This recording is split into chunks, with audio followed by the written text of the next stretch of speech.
Now, just to be clear, I do not condone drunk driving.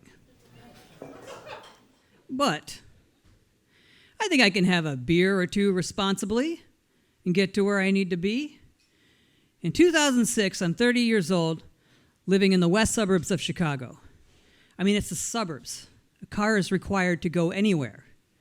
And this is back before ride shares like Uber and Lyft. Okay, if I want to go get a couple beers with my friends, I either got to call a taxi, wait 30 minutes for it to pick me up, or we just designate one person in the group not to drink that much. Late summer 2006 at around 1 a.m., I'm headed eastbound on Illinois Highway 64 from the Chicago suburb of Carroll Stream back home to Villa Park. It's about a 20-minute drive, which should be a breeze at this time of night.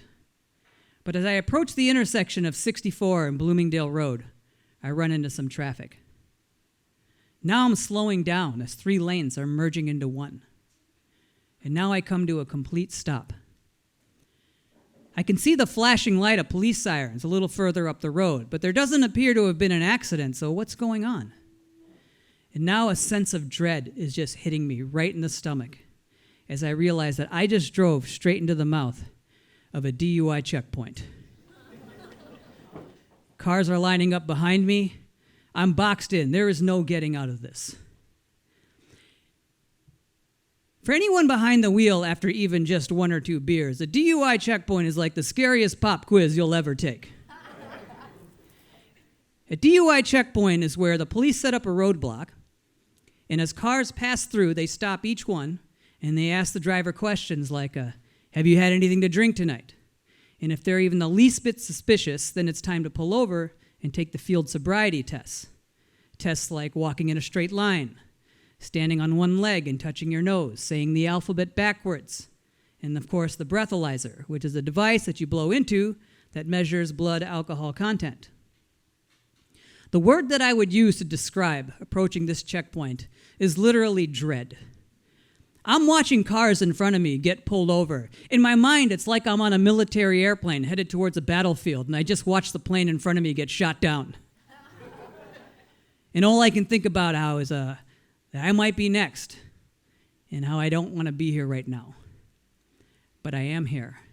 And eventually, the officer's going to ask me if I've had anything to drink tonight. And let's be real, if I'm on the road at 1 a.m. after a Saturday night, I'm probably not coming from Grandma's house. Actually, I was coming from my buddy Joe's house.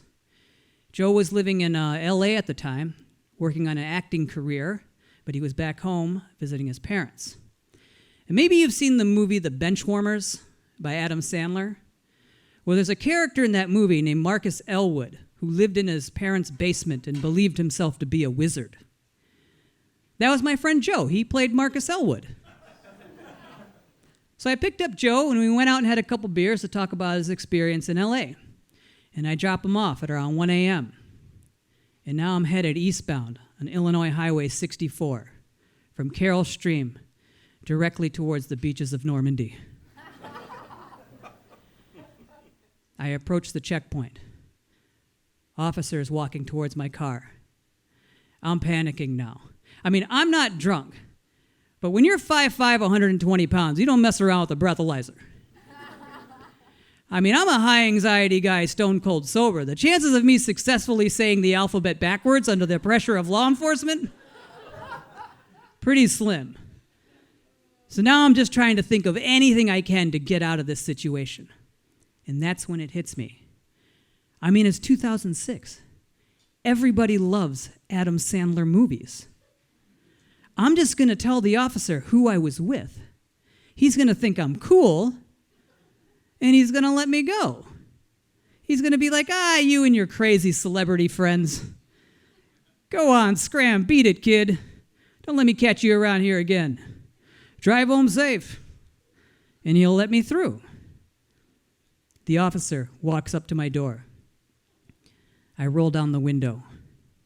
He shines a flashlight right in my face. And he says, had anything to drink tonight? And I look up at him and I say, Maybe you've seen the movie The Benchwarmers by Adam Sandler. Well, there's a character in that movie named Marcus, and he cuts me off, and he says, "Bench what? Marcus who? Pull over right now." And now I'm deep in the belly of the beast. Imagine a Walmart parking lot turned into a makeshift field sobriety testing facility. It's huge, and it's comical. To my left is a guy standing on one leg trying to touch his nose, but he's getting closer to poking his own eyes out. To my right is a woman just slurring Z, X, T. It's like watching a circus, except instead of an acrobat walking a tightrope, it's just a drunk guy trying to walk a straight line. And now it's my turn. I stand on one leg, and I touch my nose with each index finger flawlessly. I walk a perfectly straight line. I look right in the officer's eyes, and I say, Z, Y, X, W, V, U, T. I'm nailing these tests. And now he wants me to take the breathalyzer. And at this moment, here's what I know for sure. 1, I'm not drunk. 2, I'm passing these tests with flying colors. 3, I'm probably not going to pass that breathalyzer.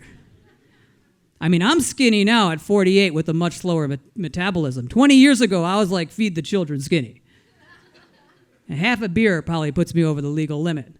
I'm probably not going to pass the test, but I also am pretty sure that I was not legally required to take the breathalyzer. I mean, maybe it was just some like barroom chatter I picked up somewhere where, you know, like the rights of smokers and drinkers were pretty hot topics back in the suburban bar scene. But from what I understood, that because I was not pulled over for driving erratically, that I stood a pretty good chance of beating the charges should I get in trouble. So I refused the test. The officer was not happy with this. He tried very hard to convince me to comply. He actually tried to make it sound like it would be fun. He was like, come on, just blow on it like you're blowing on a balloon. Like we're at a child's birthday party and out of the side of the road in a parking lot at 1 a.m. in Carroll Stream.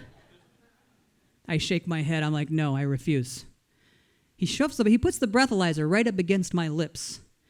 Now I'm just shaking my head like a child refusing to be fed broccoli. I'm like, I refuse the test. And he's like, okay, well, if you're not going to take the test, then you're going to have to sit in your car and await further processing. Further processing, what does that mean?